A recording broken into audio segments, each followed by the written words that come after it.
empezar, Cayetano. ¿Tú quieres que te diga algo sobre Adán y Eva. y Eva? Sí. Bueno, pues aparte de lo que digan las religiones y sobre todo el judaísmo, que ellos dan su idea, su versión,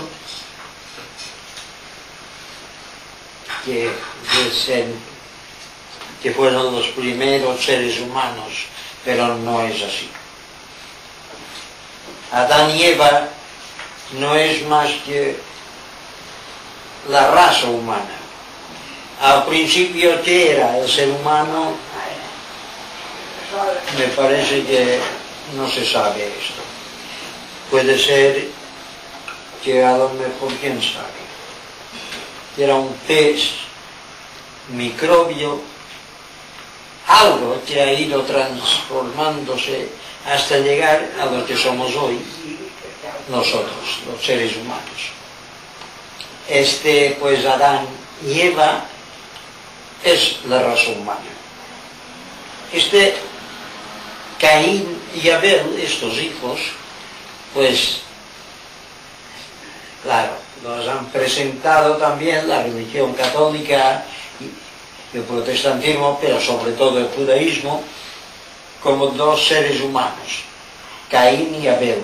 Tampoco esto encaja en la cosa universal de Dios, porque Caín y Abel no es más que el bien y el mal, positivo, negativo, blanco o negro, luz, sombra, que está en la mente de Adán y Eva, es decir, de los seres humanos.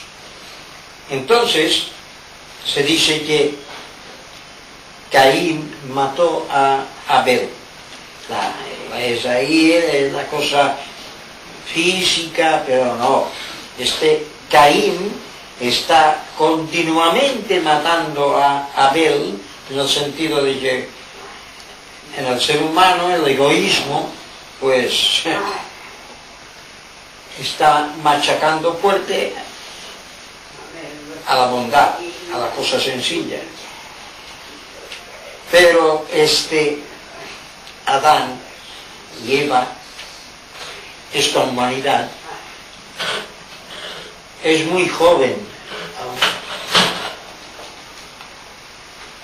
y necesita pues comer mucho para ir creciendo, transformarse en una humanidad que de joven a una humanidad que diremos ya con sus años, su experiencia, que llegue a ser esta humanidad, personas y menos animales. O sea, que para mí la cosa está clara. Adán y Eva no eran dos personas. Sería una contradicción de la naturaleza misma. Dios crear un ser humano, un hombre, y después crear otro ser humano, una mujer, una hembra. Y después decir ahora creced y multiplicaos. No encaja todo esto. Porque toda la tierra nuestra, las islas, los continentes, todo, ha ido creciendo la hierba, han ido creciendo los animales, han ido creciendo los seres humanos en toda la tierra, pero no un trocito de tierra, crecer unas hierbas, crecer un animalito que vuela o un conejo y crecer un ser humano allí y después repartirse por todo el mundo. No, porque si crece hierba o ha crecido siempre, supongamos en China, también ha crecido en América, en Rusia, pero también en Mallorca o en Chile. no ha ido una hierba a meter otra hierba en otros sitios, sino que es todo uno, es la naturaleza. Ahí vemos este Adán y Eva, esta humanidad que crece. Vemos que hay, por ejemplo, caballos, o hay pájaros que vuelan en todo el mundo. Continentes, islas pequeñas, islas grandes. O sea, la idea de un hombre y una mujer, esto es cosa de la religión judía. La religión católica y protestante han seguido lo mismo. No es por ahí, porque es hacer de Dios una cosa muy pequeña, muy material, muy, como diría yo, muy pensada por los seres humanos, que no. Siempre la mayoría de estos hombres han tenido la idea de un Dios raquítico, pequeño, ¿no? Los profetas sí que ya han visto este Dios más amplio. De esta forma que yo también lo veo. Adán y Eva, no los seres humanos, la humanidad. Vale, ahora Antiguo Testamento. El Antiguo Testamento es lo que la religión judía han llamado la Torá. Torá a unos rollos que después se ha hecho el libro llamado Antiguo Testamento, y ahí los sacerdotes de Israel han ido escribiendo palabras, hechos, dichos de los profetas, pero todo mal arreglado, porque si un profeta tal ha dicho blanco, los sacerdotes han metido ahí verde o amarillo o negro según les ha convenido a ellos, y han hecho de la llamada Torá, el Antiguo Testamento, un libro que cuando lo lees te quedas en una confusión enorme, porque supongamos en el Levítico que te dice ama a tu prójimo como a ti mismo. Después encuentras en otros lugares, ha dicho el Señor Jehová, ha dicho Dios, que ataquemos a este pueblo y nos llevaremos a las mujeres y el oro y matemos a los hombres y guerras, y no encaja. Y entonces dice, bueno, este llamado Antiguo Testamento, ¿qué es? Una ensalada mal hecha, y tienes que leer poco a poco, meditar por lo que lees y ir quitando todas las asperezas, quitar toda la porquería que han metido los sacerdotes de Israel, y después los sacerdotes católicos y protestantes, porque ha sido todo manoseado. Pero si quitas todo lo negativo, en el llamado Antiguo Testamento de la Torá encuentras ideas, palabras que son maravillas. No solamente esto de ama a tu prójimo como a ti mismo, sino que hay en los salmos que son maravillas. Hay palabras ahí como el buen pastor, que es Dios, que me pastoreará por verdes prados, y incluso el cantar de los cantares, que es un librito, porque el llamado Antiguo Testamento, la Torá, se compone de libritos, o se dice libros, a todo lo que se dice por ahí. Y el cantar de los cantares es una especie de poesía. Los proverbios es filosofía. El Eclesiastés o eclesiástico es una filosofía más, que diréis, más dura, pero todo tiene su cosa buena. Pero, claro, ya nos encontramos con lo que a veces he dicho de en el Decálogo, los 10 mandamientos. El Señor, tu Dios, que te ha sacado de la tierra, de la casa de la esclavitud, te dice, tienes que hacer esto y esto, llama a tu prójimo y honrarás padre y madre, no robarás, no matarás, etc. Después, los sacerdotes han escrito ahí que santifica el día del sábado, Shabbat. Y en este día no trabajarán ni tú, ni tus hijos, ni tus siervos. ¿Cómo? Otra vez siervos. ¿Qué es esto?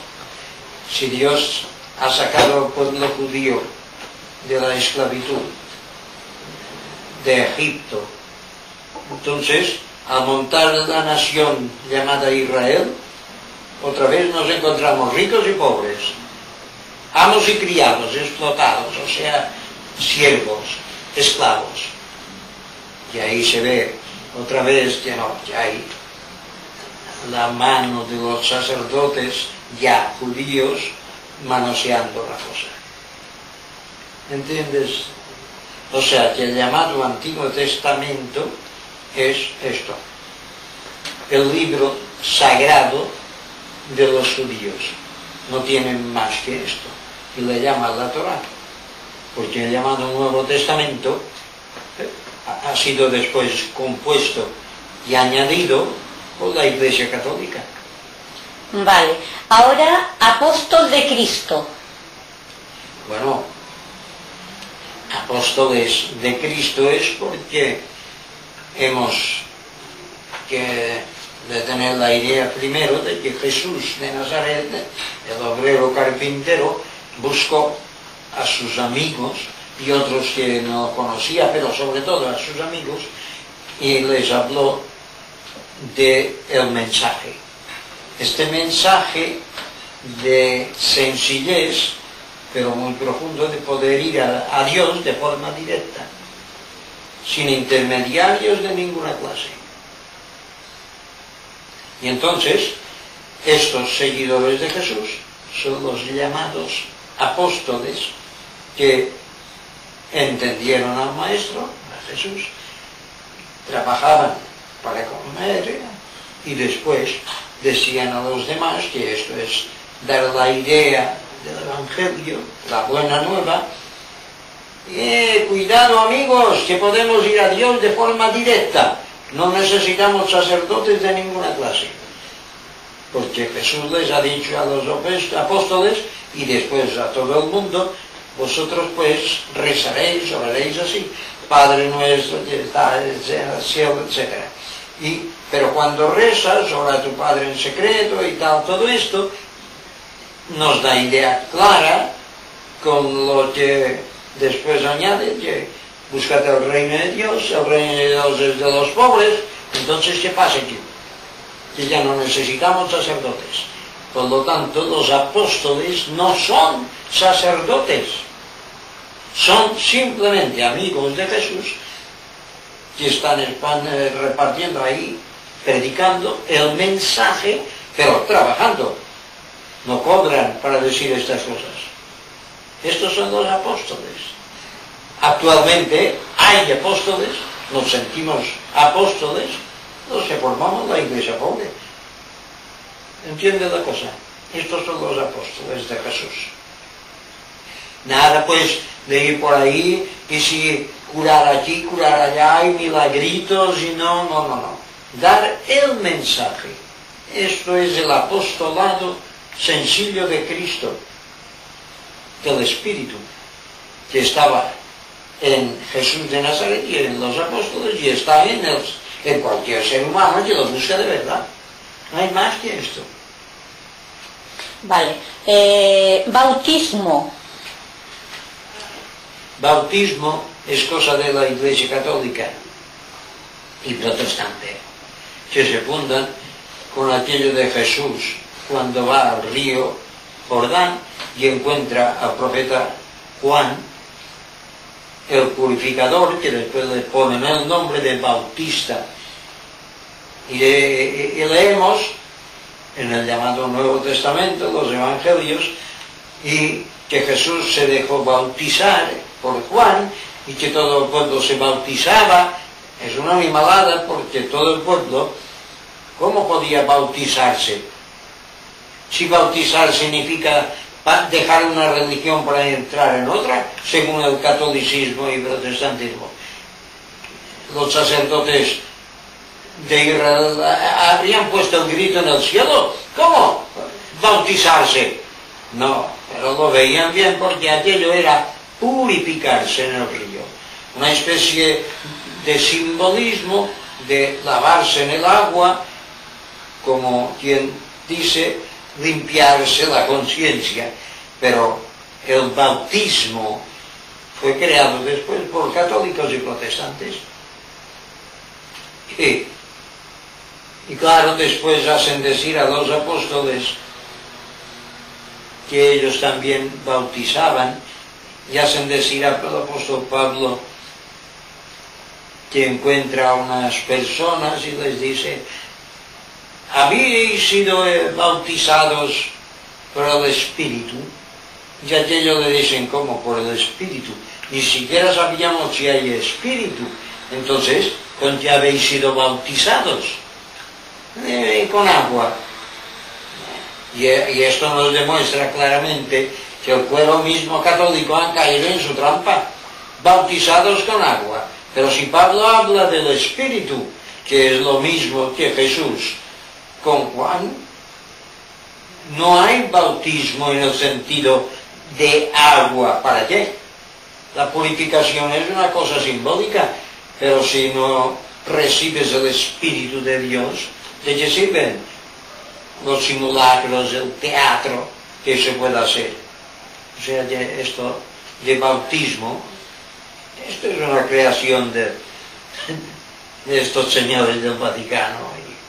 Bueno, bondad. Bondad. Y bondad es una palabra de que incluso el llamado clero católico, o sea, la teología católica, han cambiado un poco la palabra y le dicen a la bondad caridad. Y mucha gente entiende que caridad es hacer limosna. Y no es así. Es bondad. Y la bondad no hace limosna. La bondad es justicia, es paz, es amor. La bondad la vives, la expresas en tu vida. No es una idea solamente de, la bondad, no. Es el ser humano. Y te encuentras con hombres y mujeres en todo el mundo que sin saber leer ni escribir, sin saber nada de religiones y a veces sin ni siquiera creer en Dios. Y ves a aquellas personas que en su vida pues son lo que decimos bondadosas, viven la bondad. Y la bondad se vive, que es el Cristo, que es Dios, que es la justicia de Dios, es el amor infinito de Dios. Esta bondad, cuando se vive, todo lo demás sobra. Sobra las religiones, sobra los libros, sobra la Biblia, sobra todo. La bondad es algo que se vive. Y cuando la vives, que la expresas, las demás personas se quedan contagiadas de bondad. Porque mucha gente dice, este hombre o esta mujer es buena persona, bondad. No confundir la bondad con la falsedad, la hipocresía, de que hay personas que aparentan bondad, aparentan ser buenos y tal, porque da la limosnita, porque un golpecito a la espalda y te hablan de una forma muy cariñosa. Cuidado con la hipocresía. Esto no es bondad. La bondad se expresa de una forma clara y a veces con gritos, pero sin odio, sin rabia, sin maldad. Esto es la bondad. Bueno, cielo. Otra palabra mal arreglada del Vaticano. Y después el protestantismo ha caído también en esto. Bueno, y todas las religiones. Y empezando por el judaísmo. Porque se ha tenido la idea siempre de el cielo en un lugar aparte, un lugar determinado. ¿Pero cómo?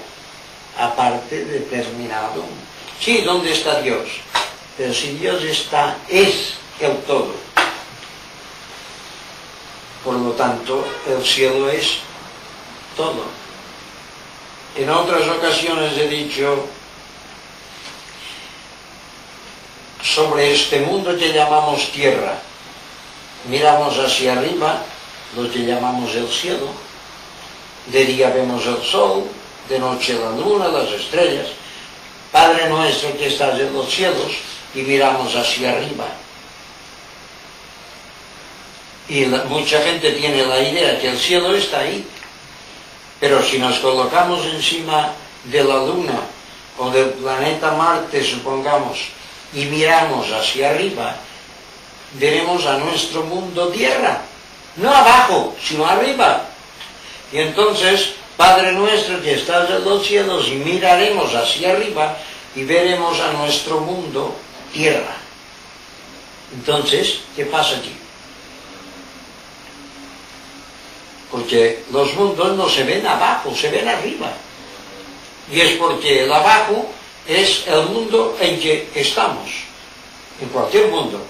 Y el arriba es fuera de este mundo. Pero en el vacío, en el universo infinito, no hay arriba ni abajo, ni izquierda ni derecha, por lo tanto es todo la cosa infinita, como Dios mismo. Entonces, ¿dónde está el cielo? En todas partes está, es el cielo, fuera de nosotros y dentro de nosotros. Ahí está el cielo, el paraíso, Dios. No hay más que esto. Ahora se trata después de buscar este reino, de lo que dice Jesús, el reino de Dios, lo vives y ya vives en el cielo. Estás, tienes el cielo. No hay más que esto. Comunión. Comunión se ha interpretado de muchas formas. La comunión, ya antiguamente una especie de comunidad. Se dice que los primeros cristianos entendieron un poco aquello, de vivir un poco juntos y la comunión, la comunidad. Después ha venido en los partidos políticos, socialistas, comunistas, anarquistas, a hacer una comunión. Pero la Iglesia Católica, el Vaticano, cogió la palabra de comunión y metió allí hombres en un convento, mujeres en otro convento, y lo he llamado aquello de comunidad.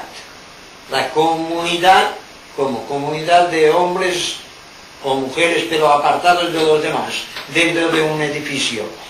Después han ido ya más lejos en un sentido de negocio y han dicho la comunión, pues esto, lo que damos, lo que ha hecho Jesús, de tomar, comed, está en mi cuerpo, bebed, está en mi sangre y tal. Y el clero católico, el Vaticano, ha dicho, bueno, la comunión es esto, la hostia, un poco de pasta, la oblea aquella, esto, y después en la misa católica te da aquellas hostias pequeñitas y toma la comunión, y el cura se bebe el vino, y a esto le llaman comunión. Las iglesias protestantes te dan un trocito de pan, un poquitín de vino, y a esto también le llaman comunión, no entendiendo nada de la cosa del Espíritu, porque Jesús ha dicho en una ocasión de que, y en muchas ocasiones, las palabras que yo os hablo son verdad, son espíritu. Entonces, quien adora al Padre dice, hay que adorar en verdad y en espíritu. El apóstol Pablo dice en una ocasión, no vivo yo, es Cristo que vive en mí. Jesús dice, Padre, en una ocasión que hace la oración así, así como tú y yo somos unos, o uno, estos que entiendan, le hacen decir que sean, pero no, que entiendan que todos somos uno. Ahí está. Esta es la verdadera comunión. Uno en Cristo, uno en Buda, uno en Dios, uno en el Creador. El nombre es lo de menos, pero el Creador y el creado, que somos nosotros, uno. Ahí tienes la verdadera comunión. Porque no es teatro, no son cosas simbólicas, es que has entendido que la verdadera comunión es la vida en y con Dios, con el que te ha creado. Y después, esta comunión va siempre acompañada de la bondad, de los buenos sentimientos, del buen corazón, etc. El corazón limpio es todo uno. Esta es la verdadera comunión. Cristo. Cristo. Cristo. Esa es la idea que damos al nombre, a la expresión de Dios. Lo que pasa que después el clero católico, y después le han seguido los protestantes, en este caso las otras religiones no entran en esto, es una idea que ha salido del Vaticano, de que han hecho de Jesús de Nazaret, el hombre, el carpintero, el ser humano, lo han hecho Cristo, es decir, lo han hecho Dios. Y entonces dicen ellos, cuando hablan de Jesús, Jesucristo. Jesucristo es uno. Y han dado la idea de que Jesús de Nazaret es el Hijo de Dios. Es Dios encarnado. Dios venido a la tierra, que es Cristo. Y aquí está la gran confusión y equivocación, porque Cristo no es más que la expresión, la idea, podríamos decir, el soplo de Dios, la bondad de Dios, es la sabiduría de Dios que se expresa, y cuando se expresa y la captas, esto es el Cristo. Pero Cristo no es un hombre, es el Espíritu del mismo Dios. Por lo tanto, Jesús de Nazaret no era Cristo. Tenía en sí mismo al Cristo, al Espíritu de Dios. Por esto él mismo puede decir con propiedad, ora tal Padre y tal, pero búscate el reino de Dios. Porque el reino de Dios es el Cristo. Por esto, repito otra vez lo que dijo Pablo, no vivo yo, es Cristo que vive en mí. Ah, has entendido bien la idea. Cristo es el aliento de Dios que está en cada ser humano si queremos tenerlo y desarrollarlo, que es la bondad, que es la sabiduría de Dios. Esto es el Cristo. No una cosa lejana ahí, que ha venido ahí a Israel y un ser humano que ha muerto en la cruz, ha resucitado y se ha alargado. No, no. Cristo es el Espíritu, el aliento, Dios mismo, no una palabra, pero es el todo. Y si lo buscas, lo encuentras en ti mismo. Esto es el Cristo. Cristianismo. Y cristianismo, los cristianos son los que tienen a Cristo. Lo que pasa es que otra vez el catolicismo y después el protestantismo ha estropeado la cosa.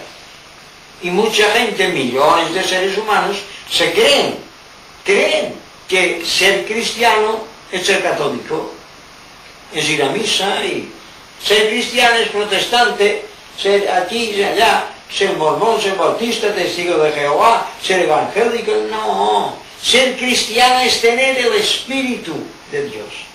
Y cuando tienes el Espíritu de Dios dentro, que lo vives, este es el cristiano. Pero el cristiano no se hace rico a costa del trabajo de nadie, de otros. Bueno, el cristiano ya no busca hacerse rico. Trabaja para comer y punto. El cristiano no es militar. El cristiano no es un empresario que se hace rico a costa de sus obreros. El cristiano no es un banquero que con su usura se hace rico también a costa de los demás. El cristiano vive el Cristo. Y cuando lo vive, claro, te das cuenta, por sus frutos los conoceréis, dice Jesús. El cristiano es el que vive el Cristo. Por esto muchas veces he dicho que sin Cristo en uno mismo no hay cristiano. Y el cristianismo lo forman los cristianos. ¿Cuántos hay en el mundo? Solamente lo sabe Dios. No son los que están apuntados en una religión determinada o que han sido bautizados. Ah, lo hemos hecho cristiano. No. No. El cristiano es el que vive el Cristo. Y esto solamente lo sabe Dios. ¿Cuántos hay en el mundo? Esto es el cristianismo. No hay otro. Descendientes de Jesús que llegaron a Mallorca. Descendientes de Jesús. Muy poco tiempo después de la muerte del obrero carpintero Jesús de Nazaret, llegaron a Mallorca algunos, muy pocos, descendientes de Jesús, descendientes de los apóstoles, pero descendientes de Jesús también, de los hermanos. Y estos traen pues el mensaje, el sencillo mensaje del obrero de Jesús de Nazaret. Bien, aquí en Mallorca llegaron también muchos que seguían la religión de Moisés. Andando el tiempo, pues los descendientes pues iban diciendo de padres a hijos, dando mensajes sencillos. Los que seguían a Moisés pues ya crearon en Mallorca algunas sinagogas y pasan 2 siglos y después viene el rey Jaime, el conquistador que dicen, vino la religión católica de forma ya oficial, amplia. Más tarde la Inquisición y obligaron a todos los de Mallorca, los nativos, unos y otros, todos a ser bautizados. Pero a la fuerza y claro, matanzas y dejando todo esto, pues descendientes, se puede decir descendientes y sucesores. No solamente la descendencia, sino la sucesión, es decir, pasar de padres a hijos el mensaje. Esto es lo más importante, porque descendiente de haber pues pasado el tiempo, aquello se aleja, sí, éramos familia, pero si no hay el mensaje, es el mensaje lo llevable. Y este mensaje hemos podido darlo, transmitirlo a otras personas, en Mallorca, en la península, en el extranjero, descendientes ya o no, y ahí tenemos pues la llamada, o lo que llamamos iglesia pobre, que cuando no existan estas religiones, esta iglesia católica y protestante, que se presentan como iglesia cristiana, al no ser iglesia rica, que cuando deje de serlo, pues la iglesia pobre dejará de serlo también y se hablará simplemente de cristianos. Esto es ser descendientes. Un mensaje muy sencillo. Tan sencillo que no necesita pues sacerdotes de ninguna clase. Y el mensaje es busca a Dios en ti mismo, tu propia vida. el reino de Dios es de los pobres y buscar el reino de Dios. Claro, no es en las organizaciones religiosas. Ser descendiente, pues para nosotros significa esto: descender de aquella gente que estaba con Jesús y descender también de la familia de Jesús, porque eran muchos, entre hermanos y hermanas y casados allí, había mucha gente. Esto, así de claro y así de sencillo. Descendientes, no hay más que esto. Dios. Claro, que católicos y protestantes no entienden esto y no tienen nada que ver en esto. Vale. Ahora me has dicho Dios. Sí, Dios. Ya cambia. Aquí ya hay mucho trabajo. Pero tampoco no es complicado, porque Dios, a través de la historia humana, pues los seres humanos han visto, que tantas veces he repetido, han visto las estrellas, la luna, el sol, el rayo, relámpagos, después los truenos, han visto pues el viento, la lluvia y los volcanes y claro, aquellas personas empezaron a tener una idea de temor. ¿Qué es esto? ¿Quién ha hecho esto? Y claro, y empezaron a pensar. Y ahí viene esto de la palabra profetas, que no es solamente de Israel, sino a través de la historia humana, hombres y mujeres que han tratado de saber aquello de quién ha hecho esto, quién lo ha creado, y después ya le han puesto nombres, que llegamos a la palabra más conocida por Dios. Este Dios universal, creador y recreador del infinito universo. Pero este Dios, claro, no tiene nada que ver con los dioses que han predicado siempre las religiones. Estas organizaciones hechas por seres humanos que se han puesto ahí unos arriba, otros más abajo. Los de arriba son los llamados sacerdotes, los de abajo los creyentes, los que siguen a aquellos, y los sacerdotes han dado una idea tan equivocada de Dios que mucha gente ha caído en la trampa. Así es todo, los sacerdotes son los que conocen a Dios, no, nadie conoce a Dios. Por lo tanto, Dios, verdadero Dios, es el creador, recreador de todo. Y cualquier ser humano puede buscarlo. ¿Dónde? En sí mismo. Porque ¿dónde vamos a buscarlo? ¿En el mar? ¿En una montaña? Si Dios es todo, está en todas partes. Pero esto es Dios. No tiene nada que ver con los dioses de las religiones. La cosa está clara. Porque Dios no necesita de religiones, de ceremonias, de cultos, de dogmas, de creencias. Todo esto es tonterías de las religiones. Y esto nos ha dado la idea muy clara, precisamente el obrero carpintero, Jesús de Nazaret, Dios. Ha dicho: ama a tu prójimo como a ti mismo.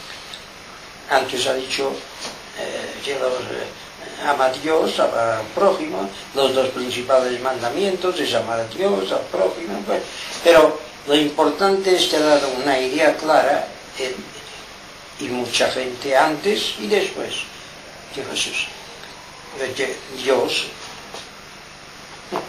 en este caso podríamos decir hasta llegar a que una flor, una hormiga, una piedra, el sol, la tierra, tú, yo, todos somos Dios, porque Dios es el todo. Todo lo que sea reducir a este Dios y ponerle ahí en un templo y hacer teatro, no tiene nada que ver con Dios. Yo creo que está aclarado esto. Vale. Espíritu. Espíritu. Se ha dicho siempre, de que el ser humano tiene un alma, claro, la palabra después choca con la idea del pueblo hebreo, porque el idioma hebreo nos dice que el alma es la vida. Bien, mucha gente ha creído que el alma es un espíritu que tenemos dentro.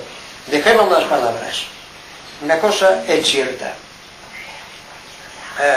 Cualquier ser humano, yo mismo, pues tengo un cerebro, tengo un corazón, tengo nervios, huesos, carne, tengo ideas, tengo la sangre que circula, en fin.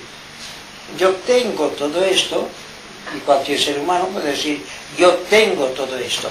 Pero si tú tienes todo esto, ¿tiene esto? Ahí está la cosa.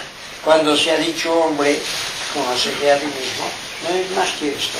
Y cuando te das cuenta de ti mismo, tú, entonces a este tú, bueno, me han puesto el nombre o la palabra espíritu, que no hay que confundir tampoco las cosas, porque después con esta palabra, bueno, después ya ha venido espiritualidad, espiritismo, y después ya la palabra sencilla siempre después la confunden, hacen una ensalada mal hecha.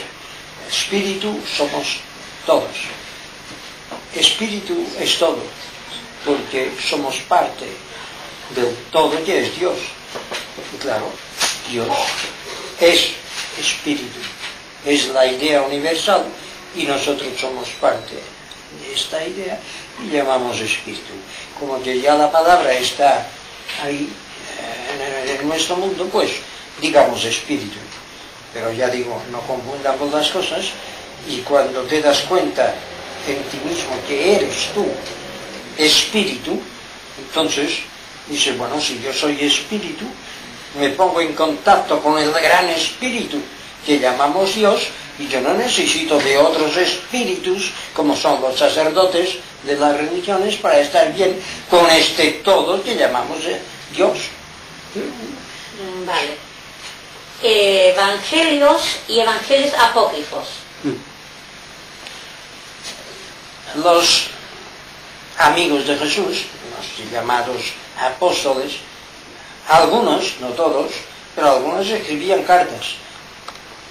Escribiendo cartas a otros y a otros y a amigos y a grupos, y cartas, simplemente cartas.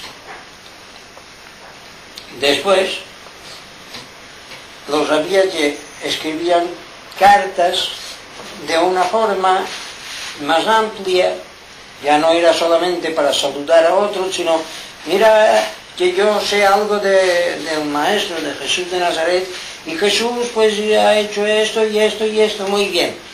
Después, los primeros seguidores de Jesús, los apóstoles, tenían estas cartas. Hombres y mujeres escribían cartas, la cosa está clara. Pero después pasa el tiempo, viene el llamado catolicismo, y ahí lo estropean todo, porque estos señores del Vaticano, antes de formarse, bueno, al mismo tiempo que formaban el Vaticano, ellos con el rey Constantino, gente rica, entonces procuraron buscar y encontraron, claro, muchas cartas de los apóstoles, y empezaron ahí, pues, mirando la cosa, ¿y qué vamos a hacer aquí? Bueno, lo que nos sirva para nosotros, claro, para su negocio religioso, este sí, este no, este sí, este no. Mateo, Marcos, Lucas y Juan, estos no sirven. Los demás no. Pero Mateo, sí, pero allí cambiemos la palabra. Y han hecho también, lo que he dicho antes, una ensalada mal hecha de todo esto. Pero después, cuando han visto que sobraban muchas cartas, muchos evangelios, el Vaticano ha dicho, bueno, ¿y esto qué? Que esto no hay gente que lo conoce. Ah, bueno, a esto lo llamaremos falsos, apócrifos. Bien. Y en este montón de apócrifos, de falsos, ha sido chocante porque mucha gente después ha ido escribiendo evangelios así, sueltos, venga, apócrifos. Hasta la misma Iglesia Católica ha compuesto y descompuesto muchos de estos falsos que dicen ellos. Pero, ¿para qué? Si ellos han dicho los 4 evangelios, Mateo, Marcos, Lucas y Juan, son los verdaderos, ellos mismos han podido hasta escribir muchos de los falsos y después venderlos por el negocio. Pero cuidado, que este es falso, los verdaderos lo tenemos aquí, el Nuevo Testamento, muy bien. Pero hay mucha gente, los llamados, digamos, intelectuales, teólogos, que han ido al llamado Nuevo Testamento, a los evangelios oficiales del Vaticano, que después han seguido los protestantes, así lo mismo, y han dicho, bueno, este es verdadero, este apócrifo es falso, pero este dice esto, este dice lo otro, y tal. Y han hecho comparaciones y se han enrollado ahí, y venga, ya escribir libros sobre esto y sobre lo otro, pero al final, ¿qué? Tanto si son evangelios verdaderos como si son falsos, como si son estos 4 o son otros que no entran en estos 4, ¿y qué? ¿De qué sirve todo esto? Es letra muerta. Y si no vives al Cristo en ti mismo, ¿de qué sirve tanta comedia y tanta cosa rara de papeles escritos sobre Jesús de Nazaret y sobre su mensaje? Yo creo que está dicho esto ya. Evolución espiritual. Cuando se ha dicho evolución espiritual, bueno, la Iglesia Católica y todas las religiones en este caso, pero hablemos de esta Iglesia Católica, y después el protestantismo ha seguido lo mismo. En lugar de decir evolución espiritual, vida espiritual, y han empezado a meter hombres en un local, en un edificio, mujeres en otro edificio, le ha llamado monasterio, convento, y aquellos hombres aquí, las mujeres allá, frailes, monjas, para vivir, desarrollar una vida espiritual. Y esto ha consistido en rezos, ceremonias, hacer esto y lo otro, y después alguno de estos seres humanos, algún fraile, alguna monja, se ha destacado un poquitín de una vida más espiritual. La Iglesia Católica los ha hecho santos y santas, pero todo es un enredo, todo esto. Lo importante es el ser humano, que desde la infancia, si ya sus padres tienen la idea clara de la vida, le aconsejan el bien contra las cosas negativas de la vida, el bien. Y entonces este ser humano crece, va pensando por sí mismo y se enfrenta a algo que hace miles y miles de años que existe, la vida, el bien y el mal, lo positivo y lo negativo. Me meto ahí a hacer negocio y acaparar dinero, acaparar cosas, o me voy a vivir esta vida sencilla, trabajar para comer y punto. Entonces este que ha dicho voy a trabajar para vivir nada más, y ha empezado a pensar por sí mismo, se ha dado cuenta que hay esto de maldad, bondad, y ha ido pues alimentando la bondad de una forma sencilla, y la gente se ha dado cuenta de que aquel hombre o aquella mujer, caramba, ¿cómo se porta? Es buena persona, hay que ver lo que dice y sobre todo lo que hace. es una buena persona y dice unas cosas y practica una vida tan sencilla y no gana ni una peseta, pero hay que ver, caramba, y crece allí el ser humano, no solamente físicamente, sino espiritualmente. Ahí tienes el avance, la evolución, el espíritu. No hay más que esto. Vale. Fe cristiana. Fe cristiana. Esta llamada fe, salida también del Vaticano, claro que se fundan sobre palabras de Jesús. Si tuvierais fe, como un grano de mostaza, diréis a este monte, apártate, se apartará. Jesús anda, dice el Evangelio, sobre el agua, y Pedro también quiere ir, pero se va abajo, se hunde. Y hombres de poca fe, dice Jesús. Y claro, el clero católico y el protestante, bueno, y todas las religiones, han hecho de esta palabra, la fe, han hecho algo para ellos, pero para... tienes que tener fe. Bien, se les puede decir, yo tengo fe, creo de verdad en Dios, pero con esta dichosa palabra de 2 letras la han convertido en su negocio. Tienes que tener fe. Y te dicen que los elefantes vuelan, que las casas vuelan. Es un dicho que digo ahora, pero viene a decir tonterías. Y si esto... y tienes que creerlo, tienes que tener fe.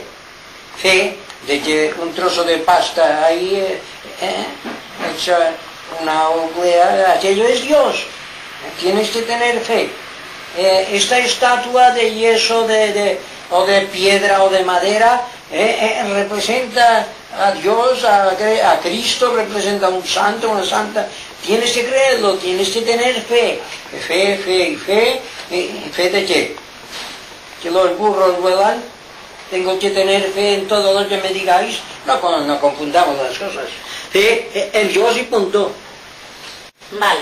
Historia de Jesús. Historia de Jesús. Los evangelios han dado una sencilla idea de Jesús. Después, miles, sí, millones de libros y más libros escritos por las personas, por los escritores, desde Jesús hasta ahora, y venga, y ala, la historia de Jesús. Y unos dicen una cosa y otros otra, pero si la historia de Jesús es nuestra historia, la cosa es sencilla. Su padre, su madre, sus hermanos trabajan para comer. Jesús trabaja para comer de carpintero con su padre. Cuando no tiene trabajo de carpintero, hasta trabaja de lo que sea, de albañil o de guardar ovejas, que esto cuando decimos de albañil ya podemos ver la cosa primitiva en aquel tiempo, pero dejando todo esto, pues historia sencilla de un ser humano que vive, trabaja para comer, practica la bondad y dice a los demás que haga lo mismo, que se busque el reino de Dios, buscad a Dios, que estos sacerdotes no lo necesitamos. Largo, piedras de tropiezo que no entran en el reino ni dejan entrar a los demás. Por lo tanto, la historia de Jesús no la compliquemos, veamos la sencillez. Comía, bebía y se reía y cantaba y bailaba y algunas veces gritaba y se enfadaba, que es un dicho, porque el espíritu ya cuando avanza no se enfada, grita y parece que se enfada. ¿Para qué complicar la cosa? Tanta la historia de Jesús que parece... No, la historia de un ser humano como los demás. No hay más en esto. Es el mensaje lo que vale de Jesús de Nazaret. Vale. Iglesia primitiva o iglesia pobre, Sí, iglesia católica, iglesia protestante, etc. claro. La palabra iglesia ha salido del Vaticano. En Israel no existía esta palabra. Mezquita de los árabes o sinagoga de los judíos, sí, pero iglesia.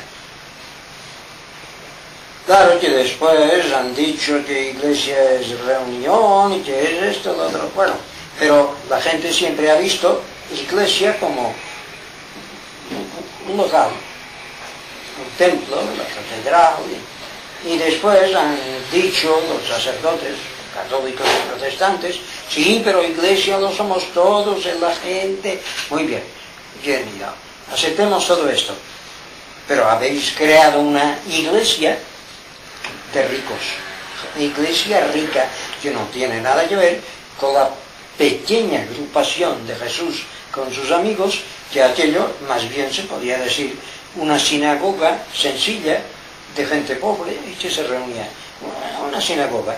Bien, vosotros habéis dicho iglesia, estáis diciendo iglesia, muy bien, pero es iglesia rica. Si después hemos venido nosotros y hemos dicho, bueno, entonces nos queda más remedio que nosotros decir iglesia pobre, porque seguimos a Jesús.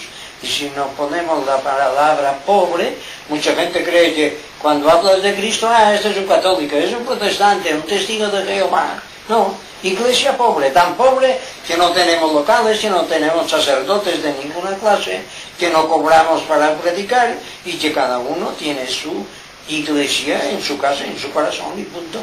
Iglesia. ¿Dónde están dos personas? Dice Jesús. Ahí estoy yo. Entonces, ¿qué es iglesia? Dos personas. Tú, María, Miguel, en vuestra casa sois la iglesia. No hay más que esto. Vale, infierno. Infierno, una palabra tan mal interpretada, y ha sido otra vez el Vaticano, porque a veces lo he discutido o hablado, en fin, con algunos rabinos, pero yo ya había leído en el llamado Antiguo Testamento, que es la Torá de los judíos, que se habla de una palabra que es hebrea, el Sheol, una cosa así, y que significa, pues, la tumba, debajo de la tierra, y ha sido enterrado, pues, en el Sheol. Claro, la Iglesia Católica, cuando ha ido ahí escudriñando estas cosas del hebreo, ha visto que, bueno, este Sheol, traducido, sobre todo traducido al latín por ellos, infernus, infernus, infierno, ya está, pero infernus, infierno es inferior, es abajo, y ellos han dicho, bueno, pero si esto, y con el ángel que se revela, con este Satanás, que leemos, ya está, y han compuesto el infierno. Ahí van a parar todos los que no obedecen al catolicismo, todos los que no son católicos, todos los que no son protestantes, cada uno de su grupo, pues estos al infierno. Ahora ya no es igual que antes, porque han tenido que reprimir un poco, o diría yo, hacer más pequeñito este infierno, porque ya se les ve el plumero a toda esta comedia de infierno. ¿Acaso este Dios universal tiene que tener un lugar ahí para quemar a quién? En este caso, de una forma cómica, podríamos decir, sí, existe el infierno, Dios lo tiene para llamar a los sinvergüenzas, a los sacerdotes y jerarquías de todas las religiones que predican tanto del infierno, que parece que ya lo conocen, entonces que vayan a vivir allí ellos. Vale. Esto es el infierno. Juan, el apóstol y el Apocalipsis. Juan. Bueno, pues la palabra J, Juan. Bueno, Juan el apóstol es un ser humano sencillo y vive, trabaja para comer.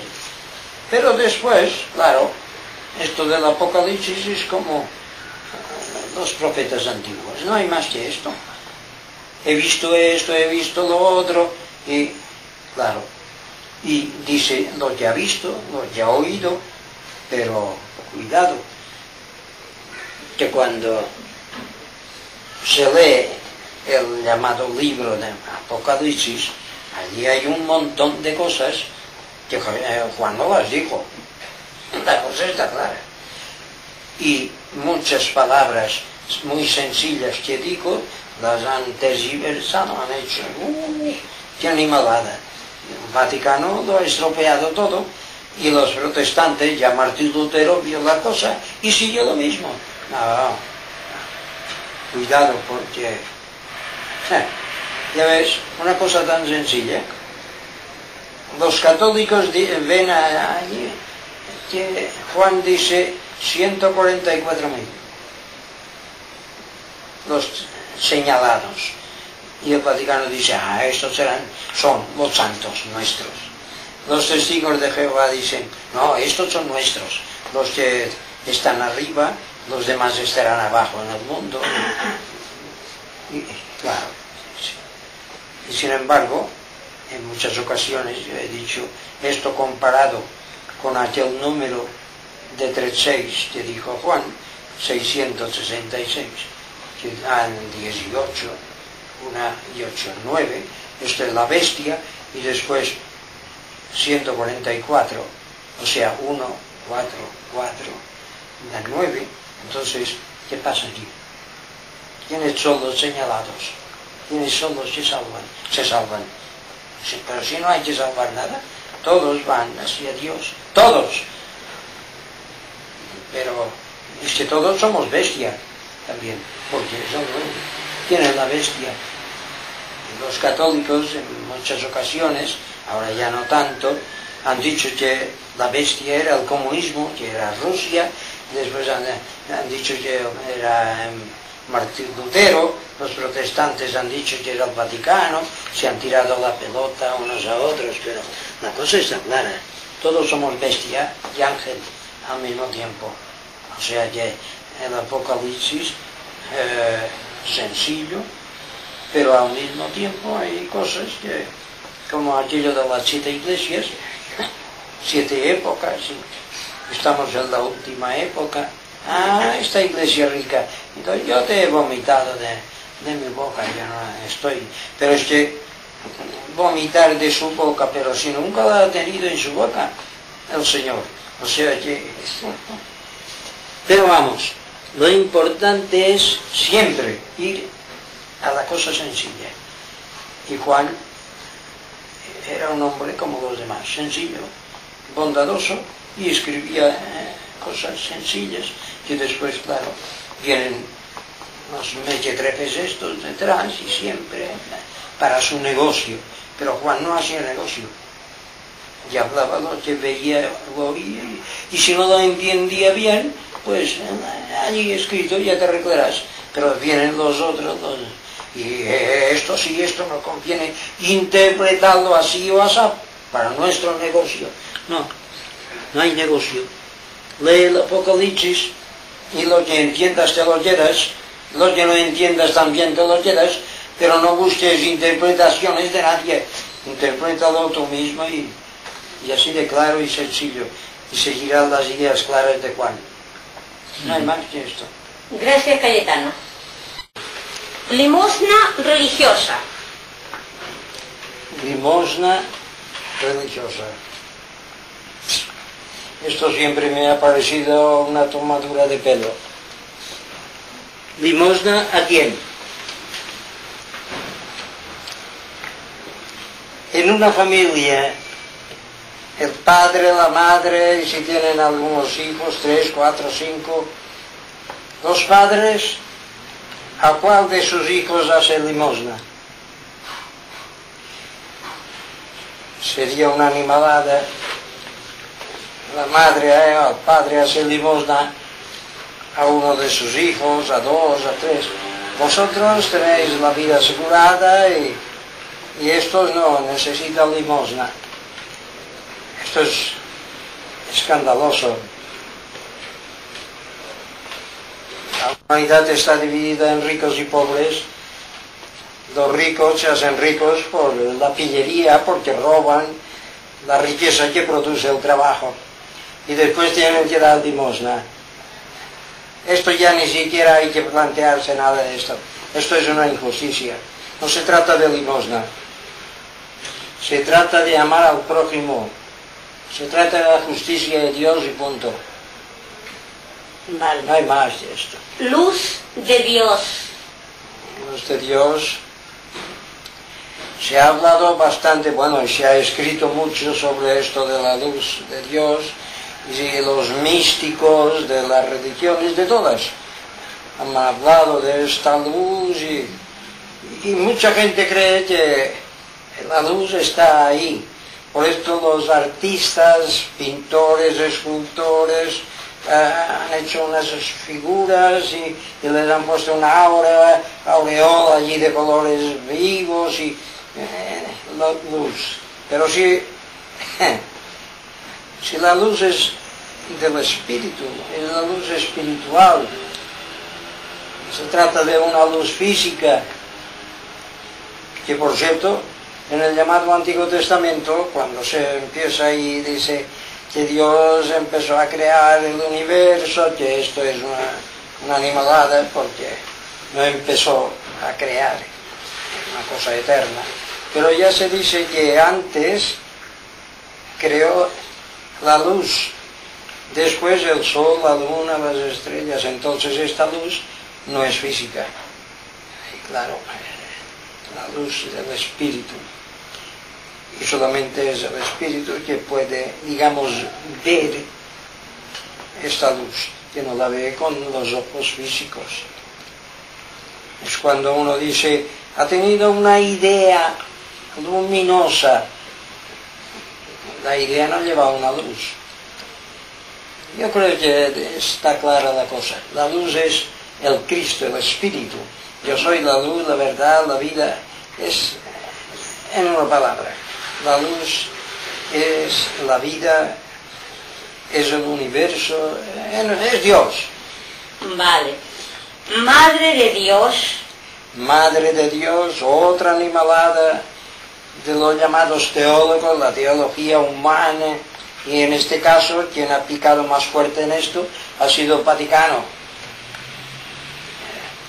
El Vaticano con sus papas, cardenales, obispos, ahí se han sacado de la manga a la Madre de Jesús de Nazaret, porque parió a Jesús, lo parió virgen. ¿Cómo sabéis que lo parió virgen? Pero vamos, porque está escrito así, así. Bueno, ¿y ahora qué? ¿Por qué la habéis hecho Madre de Dios? Si vosotros os fundáis el llamado Nuevo Testamento, los Evangelios, en ninguna parte se lee Madre de Dios. Es decir, que con las mismas armas de ellos, los mismos argumentos se les puede decir, ¿no veis que esto es una animalada? Sois vosotros que de una mujer sencilla como las demás, de María, la madre de Jesús, la esposa de José, y la madre de varios hijos, la habéis hecho Madre de Dios. ¡Qué animalada! La Madre de Dios. Y entonces nos encontramos que Dios creó a su madre. Vale, ya no importa hablar mucho de esto porque Vale. sí, tomadura de pelo. Milagros. Milagros. Nunca se ha realizado ningún milagro en el sentido religioso. Milagro, ¿a qué llaman milagro? Porque si entendemos por milagro una cosa extraordinaria, una cosa fuera de serie, no es un milagro el sol mismo que nos alumbra y millones de soles que están por ahí en el universo infinito, dando vida a millones y millones de mundos, y el universo mismo es el gran milagro, la vida misma, la vida, y es un milagro, pero no, han llevado eso tan bajito que ala. Y si Jesús de Nazaret y si los santos y santas ya han canonizado la Iglesia Católica y las otras religiones con su milagrito de esto y lo otro. Milagro. Si no existe milagro, todo es natural. Bueno, María Magdalena. María Magdalena, pues una mujer como las demás en Israel, y lo que se decía en aquel tiempo, ejercía la prostitución, esto es todo, como ella muchas. Ayer, hoy y siempre estas mujeres que, pues, para poder comer, pues, hacen negocio con su propio cuerpo. En aquel tiempo, de Jesús y antes, se le llamaba ramera, prostituta. Bien, María Magdalena. Pero esta María se enamoró de Jesús y Jesús también, y se casaron. Armaron la gorda y tuvieron un hijo llamado Juan. Todo esto no está en lo llamado Nuevo Testamento, se sabe por tradición y ahora empiezan algunas organizaciones religiosas norteamericanas a decir algo sobre esto. Pero yo era un niño y ya sabía todo esto. O sea, que no, se ha complicado demasiada la cosa. María Magdalena pues era la esposa de Jesús y punto. Bueno, Nuevo Testamento. Nuevo Testamento es una palabra también sacada de la manga de los vaticanistas, o sea, la teología. Antiguo Testamento, la palabra no existe, bueno, la han creado. Nuevo Testamento, no. La Torá, que es la ley, o sea, los rollos en que se funda el judaísmo, esto es la Torá. Los católicos, el catolicismo, el Vaticano, ha dicho, bueno, esto es la antigua alianza, ahora, Antiguo Testamento. Después cogen evangelios, cartas sueltas de los apóstoles, este sí, este no, este sí, este no, Mateo, Marco, Lucas y Juan, hacen la ensalada esta, y los demás que, son falsos, son apócrifos. Ahora, y esto lo llamaremos con varias cartas también de los apóstoles ahí añadidos a los evangelios, epístolas y tal. Y esto será el Nuevo Testamento añadido al Viejo Testamento, y ahí tenemos el nombre de la Biblia. Pero, Nuevo Testamento. Unas cartas escritas, arregladas, y han quitado, y han añadido, y han hecho lo que han querido. Todo esto sobra. Porque cuando el espíritu del ser humano busca a Dios, no necesita libros de esta clase, y mucho menos el llamado Nuevo Testamento o Antiguo Testamento, como tampoco ni Vedas, ni Bhagavad Gita, ni Corán, ni nada, porque son cosas escritas de los hombres, y ponen y añaden y tal, para su negocio. Pero si vosotros y yo, todos, buscamos al Dios verdadero, hay que buscarlo en uno mismo. La letra mata, no, claro que hay cosas escritas que son buenas y hay que tenerlas presentes y tal, pero esto de la palabra de Dios es la Biblia, ya, tomadura de pelo. El Nuevo Testamento no existe, son ellos que han compuesto esto. Dios no tiene nada que ver con todo esto, ni tiene el tanto por ciento. Oración. Oración, otra palabra, bueno. Han enseñado las religiones, hay que rezar la oración. Cuando te levantas, cuando vas a salir a la calle, incluso la Iglesia Católica ha enseñado santiguarse cuando sales a la calle y rezar, y al mediodía también rezar, después cuando te pones a comer y tal, por la noche, a la cena, cuando vas a dormir. Después viene el apóstol Pablo y dice rezar, orar. Hay que orar siempre, continuamente.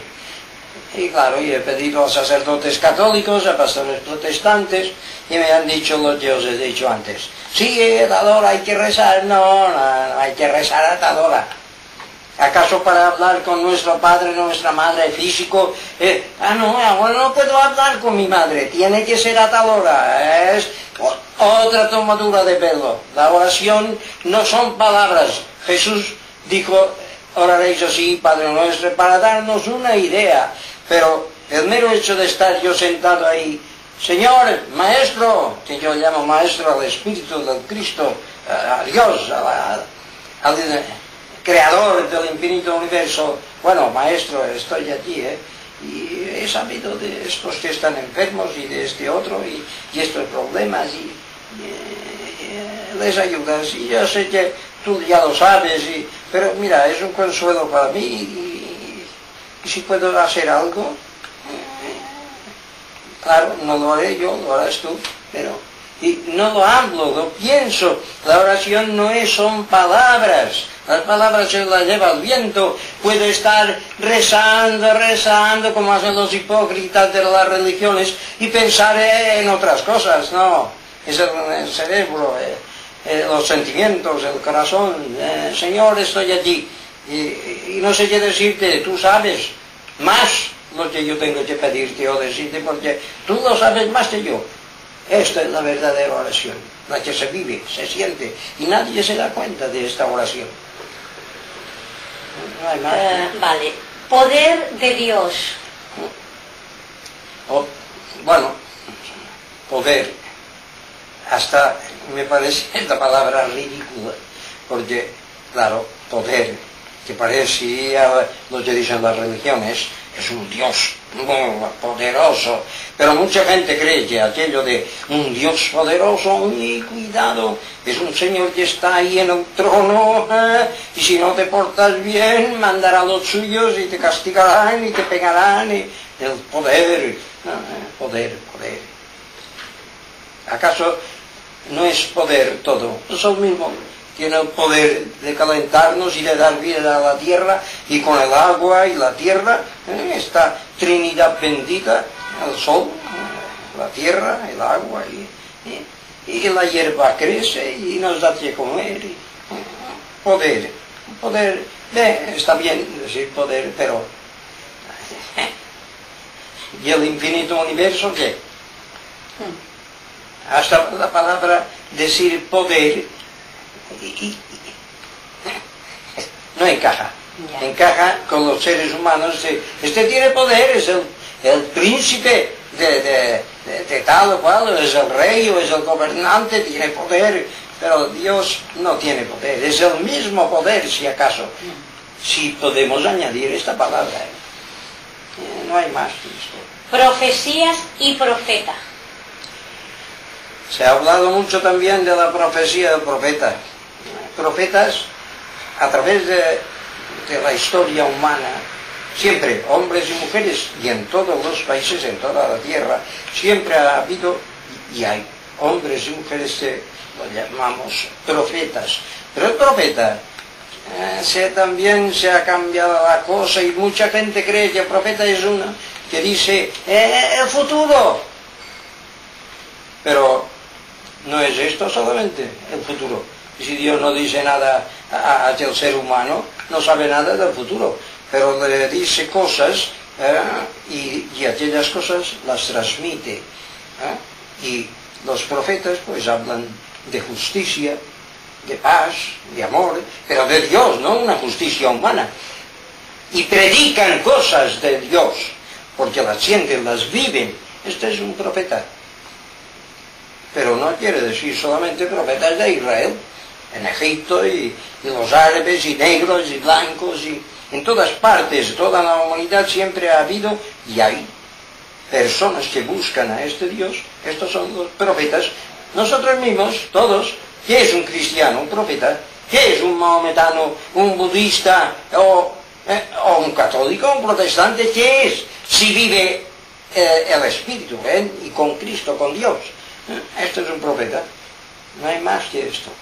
Claro que a veces, sí, a veces hay momentos que te permite el Cristo, Dios, mira esto, puedo decir esto, sí, y dices cosas a la gente, pasará esto o habrá esto, y este es un adivino, es un profeta, lo ha sabido, si, no sé nada, es porque te lo transmite Dios y punto. Esto es profeta, profecía. Reino de Dios. Leemos que Jesús dice a los pobres allí en su tiempo, el reino de Dios es de los pobres. Bien, busca primero el reino de Dios, y entonces te das cuenta que si Jesús dice buscad el reino de Dios, y en aquel tiempo que lo dijo existía la religión judía, la religión de Moisés, entonces está claro que el reino de Dios no era aquella religión, y el reino de Dios no es ninguna religión, y el reino de Dios no es una teoría, y el reino de Dios no es una Biblia o un libro sagrado. El reino de Dios, podríamos decir, definirlo de forma sencilla y clara, es la bondad del ser humano. Vives esta bondad y vives el reino de Dios, no hay más. Esto es el reino de Dios, la bondad. Y eso es sencillo. Sí. Reencarnación y resurrección. Reencarnación son ideas que también se han dado y sobre todo vienen de muy atrás también. En Israel ya se hablaba de esto, de reencarnación, pero también en China, India, etc. Y reencarnar, o sea que el espíritu entra en este físico, el físico muere, otra vez entra en otro, y son, sí, teorías de los seres humanos, de estos que se han sacado también de la manga, esta idea de reencarnación, reencarnar. Pero cuando uno piensa y tiene experiencias propias, se da cuenta de que sí, hay que darle un nombre, reencarnación, reencarnar. Pero si pensamos, por ejemplo, la lámpara, la bombilla, sacamos, ahí abrimos y se enciende, porque la bombilla, con los hilos, los cables, están en contacto con la fábrica de electricidad, y entonces esta bombilla alumbra. Apagamos, ¡pum!, se ha apagado la luz, la cerramos. Otra vez la encendemos, y claro, parece que la luz reencarna, de vez en cuando, o muchas veces al día, reencarna dentro de la bombilla. Bien, digamos que reencarna. Yo a veces he pensado y he tenido ideas de mis, digamos, llamadas reencarnaciones, de otras vidas, pero después te das cuenta que no se trata de esto, de reencarnaciones, de un espíritu allí, que es todo uno. Y en este caso podríamos decir que Dios mismo se reencarna, se crea, se recrea, eso es todo, pero claro que nosotros nos damos cuenta de nosotros mismos y yo recuerdo en mi vida pasada, yo era esto, era lo otro. Bien, pero no eras nada. Eras el todo que se transforma y... Pero vamos, no, tampoco hay nada malo en decir reencarnar. Ahora, resucitar, resurrección, entonces ya se cree la idea de que es el físico. Y entonces, reencarnar, reencarnación, resurrección, y piensas, dice, bueno, reencarna, resucita, ¿qué pasa aquí? Si comemos una patata o comemos un tomate, ¿qué pasa? Que con aquellas semillas de aquello se siembra otra vez y da más tomates, más patatas y entonces es una continuación, un todo se transforma, se reencarna, resucita pero no, han venido la teología del Vaticano y ha dicho no, la resurrección es lo que ha dicho Jesús, tercer día resucitará y resucitará el físico. El físico. ¿Y cuántas veces yo he dicho a católicos, a pastores protestantes y hace poco tiempo a testigos de Jehová, resucitar. Si resucitan todos los seres humanos que han vivido sobre este mundo, ¿qué pasa? Si solamente acudimos a la isla de Ibiza y todos los que han nacido, vivido y muerto sobre Ibiza tienen que resucitar, no les bastará toda España o toda Europa para ellos. Ahora imaginemos toda la humanidad a través de la historia humana, todos resucitan sobre este mundo. Tendríamos que acudir a miles y miles de otros mundos para meter tanta gente resucitada.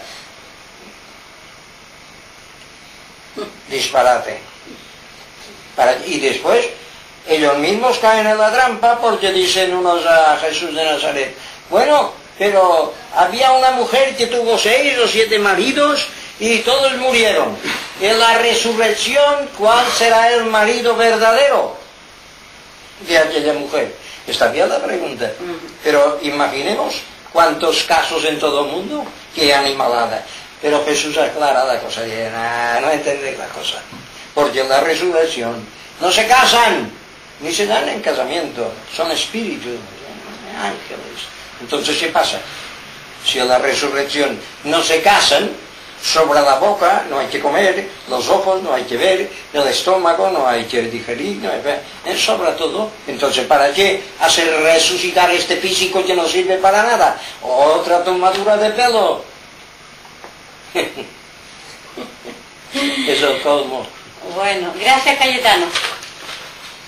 Sabiduría. Sabiduría. La sabiduría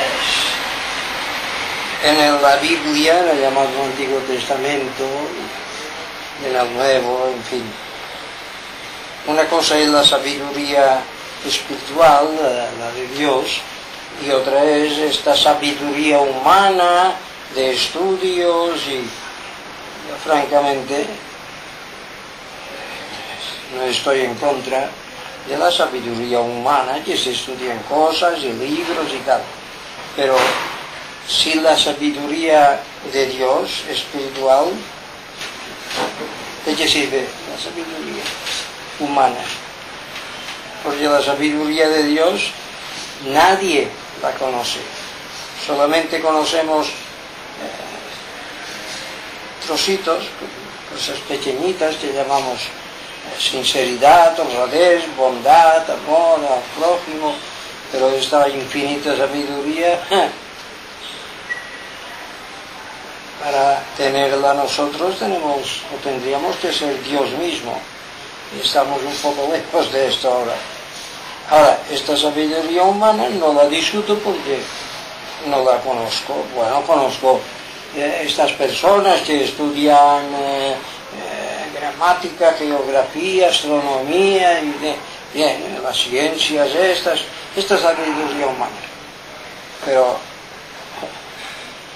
yo creo que los sabios más grandes son aquellos que practican la vida espiritual. No hay más que esto. Sacerdote de Dios. Sacerdote de Dios. Todas las religiones tienen sus sacerdotes, y todos estos sacerdotes con su jerarquía, sus jefes, sus títulos que se dan, todo esto es, ¿cómo se dice a veces? Paja. No tiene sentido. Dios no tiene sacerdotes, ni necesita sacerdotes. Y los seres humanos que buscan la vida espiritual, que buscan a Dios en sí mismo, tampoco necesitan sacerdotes, y mucho menos estos a sueldo y con estudios y con dinero y con nada. Entonces, ¿qué es un sacerdote?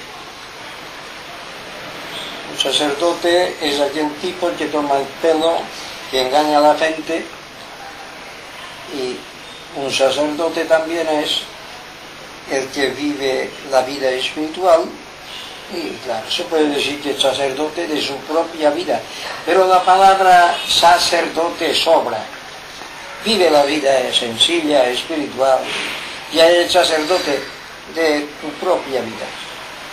No hay más que esto. Satanás. Satanás.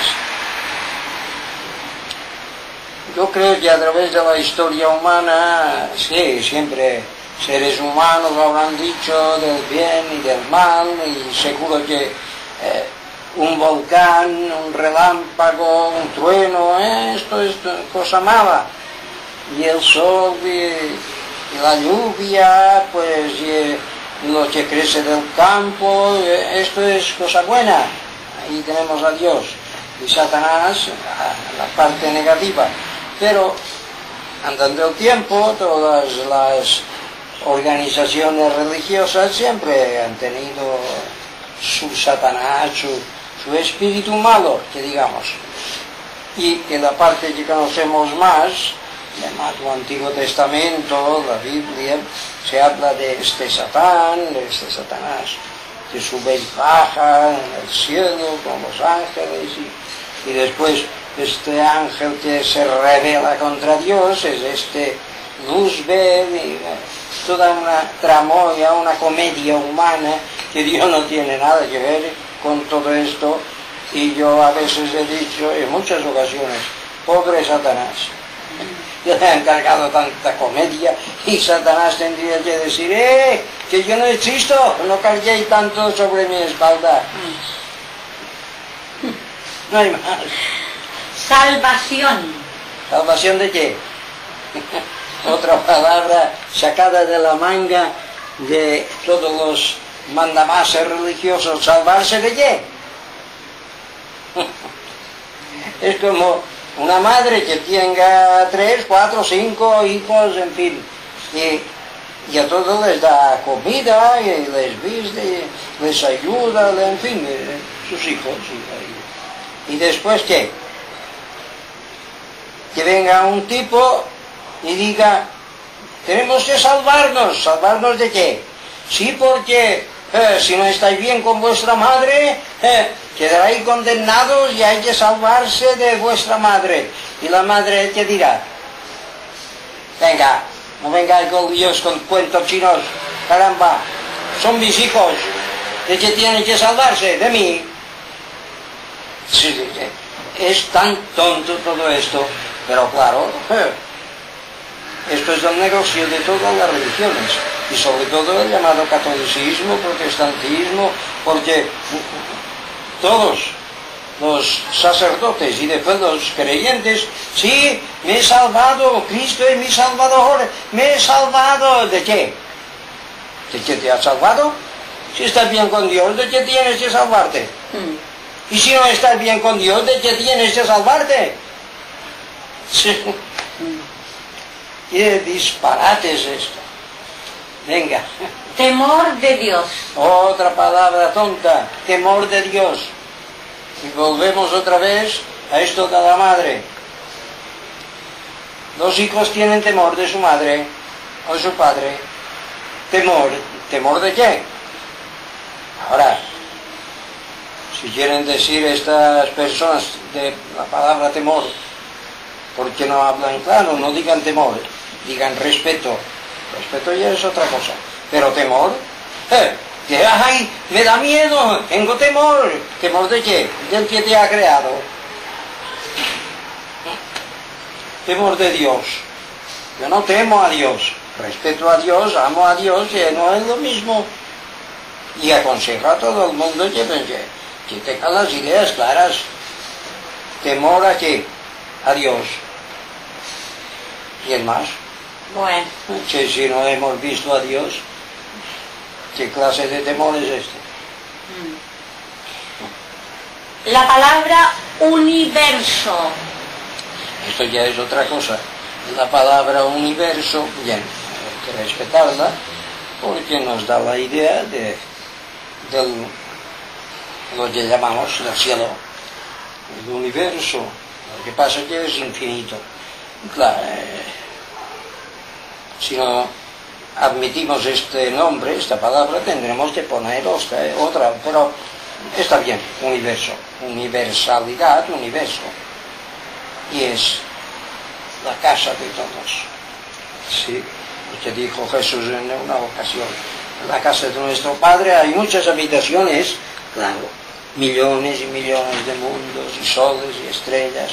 Esto es el universo. Y yo en muchas ocasiones he dicho, esto es el templo de Dios. Y al mismo tiempo también es templo nuestro corazón, nuestro cerebro, nuestra vida misma. Somos templo pequeño del gran templo, pero cuando decimos este templo universal, estos millones y millones de mundos y todo esto, nuestro mundo tierra, y claro, vemos ahí algo grandioso que es su creador. Este creador, que se le ha puesto también el nombre de Dios, entonces sí que hay un respeto enorme frente a esto, y dice, bueno, si pienso un poco con este universo infinito, y después pienso con las religiones que hablan de Dios, veo a estas religiones compuestas de personas, los mandamases, los sacerdotes y los creyentes, la gran mayoría en la completa ignorancia, que hablan de este creador del universo, y se lo ponen ahí en una cajita y lo han hecho tan pequeño que es ridículo, ridículo. El mero hecho de decir yo soy representante de Dios, sacerdote de Dios, de este Dios del infinito universo, venga, no me vengas con comedias, que aún tienes que crecer espiritualmente y te presentas aquí diciendo tonterías porque has estudiado un poco acerca del universo. ¿Y qué sabes del universo? ¿Qué sabes de Dios? Es el colmo todo esto. Última cena. La palabra esta está compuesta del Vaticano, porque se fundan, los que han leído los evangelios, de que Jesús celebró la Pascua judía con sus amigos, los llamados apóstoles, pero ahí no dice nada de las familias. Israel, el pueblo judío, ha sido siempre muy de familia, muy así, de que celebrar la Pascua fuera de su casa, aquello siempre ha sido una cultura, un pueblo que sí, muy de familia. Y entonces celebran pues la Pascua. Claro, celebrando la Pascua con las familias, y es cuando se dice que Jesús aprovechó la ocasión, tomad, esto es mi cuerpo, bebed, esto es mi sangre, haced esto en memoria de mí, que desde luego no encaja con la realidad, con la verdad. Comed este trocito de pan o bebed vino, lo que queráis, y cuando yo no esté aquí, si hacéis esto, pensaréis conmigo, pero esto es mi cuerpo, mi sangre, esto está de más. Y mucho, bueno, mucho lío con esto de última cena. ¿Cómo última cena? Si acaso sería la última Pascua de Jesús, porque después lo mataron, pero última cena. No encaja. Vaticano. En Vaticano, si buscáis pues la historia, veréis que hay enciclopedias, diccionarios y sobre todo en las llamadas, ya digo, historia de Europa, el Vaticano, pues una religión que nació 200 o 300 años después de la muerte de Jesús. Gente rica que se apoderó de las cartas de los apóstoles, se compuso el llamado Nuevo Testamento, Mateo, Marcos, Lucas y Juan, estos sí, estos no, y bien, haciendo un arreglo, es Vaticano. Pero este Vaticano, esta religión católica, y después de ellos que ha salido el protestantismo, nunca han sido el cristianismo de Jesús. Esto no quiere decir que en estas organizaciones siempre ha habido y hay alguna persona de buena fe que ha buscado en sí mismo el Espíritu, a Dios, pero una flor no hace un jardín. La organización en sí, el Vaticano, aunque tenga estos individuos con su santidad y sus reverencias y príncipes de la iglesia, monseñor y cardenales y obispos y toda esa comedia, no tiene nada que ver con Dios todo esto. Es una tomadura de pelo que al mismo tiempo es el gran negocio de estos señores. Esto es el Vaticano, sin contar la parte brutal y negativa que han hecho a través de la historia suya, apoyando guerras y la Inquisición y organizando guerras y matando a gente y apoderándose de las riquezas. No tiene nada que ver esto con Jesús de Nazaret, mucho menos con Dios. Viaje astral. Viaje astral, todo el mundo viaja en el astral. Estos son sueños. El sueño normal, sencillo, ¿qué pasa? Que se le llama viaje astral, bien. Cuando diriges el sueño, claro, diriges el sueño hasta cierto punto. Sueñas que te paseas por encima del pueblo, de la ciudad, y bien, y nada más. Ahora, si llevas una vida espiritual, estás en contacto con el Maestro, con el Cristo, entonces la cosa cambia, porque ya estos sueños se van, que diremos, ensanchando, y entonces ya vas de mano del Cristo, del Maestro, y visitas ya lo que Él quiere que puedas visitar, mundos y más mundos, soles, estrellas y todo esto, y ves cosas del futuro, del pasado, del presente, pero sobre todo del futuro. Y claro, y esto te convierte un poco en vidente, en profeta. Bueno, vidente no en el sentido esotérico, ¿no? Porque si el maestro te deja ver algo para mañana y le dices, ¿puedo decir esto? Sí, ya está, lo dices. Pero si no te deja ver según qué cosas, no sabes nada. Pero digamos que está bien la palabra viaje astral, que ya digo, no es más que el sueño sencillo, pues según el estado del espíritu de los seres humanos, porque todo el mundo sueña, todos los seres humanos, incluyendo los animales, todo el mundo sueña. Ahora, ya soñar más allá depende del estado espiritual tuyo y depende del Cristo, del Maestro, que en este caso se le puede dar, se le da el nombre de Buda mismo y lo que sea. Pero viaje astral ha sido una palabra inventada por los seres humanos. Bien, yo no estoy en contra de esto, pero cuando se dice viaje astral y mucha gente oye la palabra o lo lee en un libro, hay mucha gente que cree que viaje astral es pues una cosa que infinita, que te alargas, te vas, pero este viaje astral es tan sencillo que aún a veces de despierto mismo estás en el astral y viajas hasta de despierto. O sea que no es aquello de para viajar hay que estar dormido, no, es según el estado del espíritu que avanza, y cuando va avanzando tanto se sirve de cuando duerme o cuando está despierto. Esto es el viaje astral. Gracias, Cayetano. Yo antes de terminar de grabar esto, quiero decirte, si tienes que dar un mensaje, aparte de esto, algunas palabras. El asunto está en que siempre hay que repetir lo mismo. las cosas de Dios, las cosas espirituales, no se pueden mezclar con la riqueza material.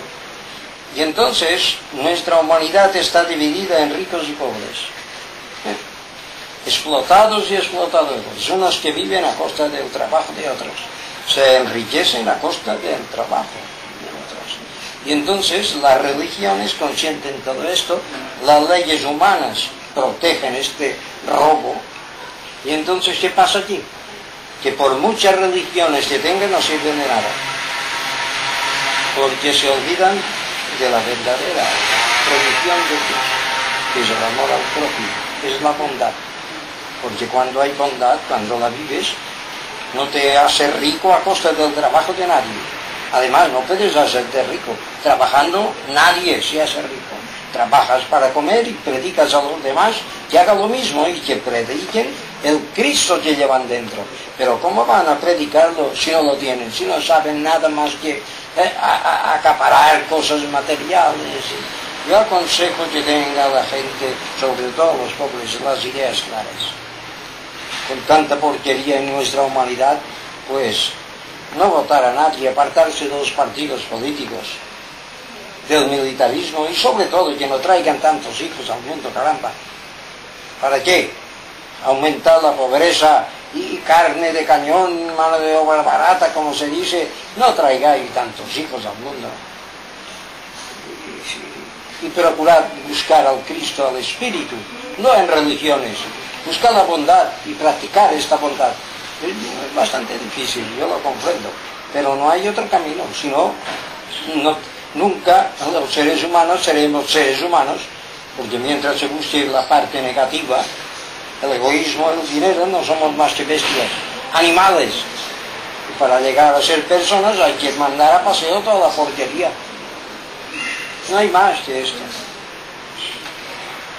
Bueno, ya. ¿Mm?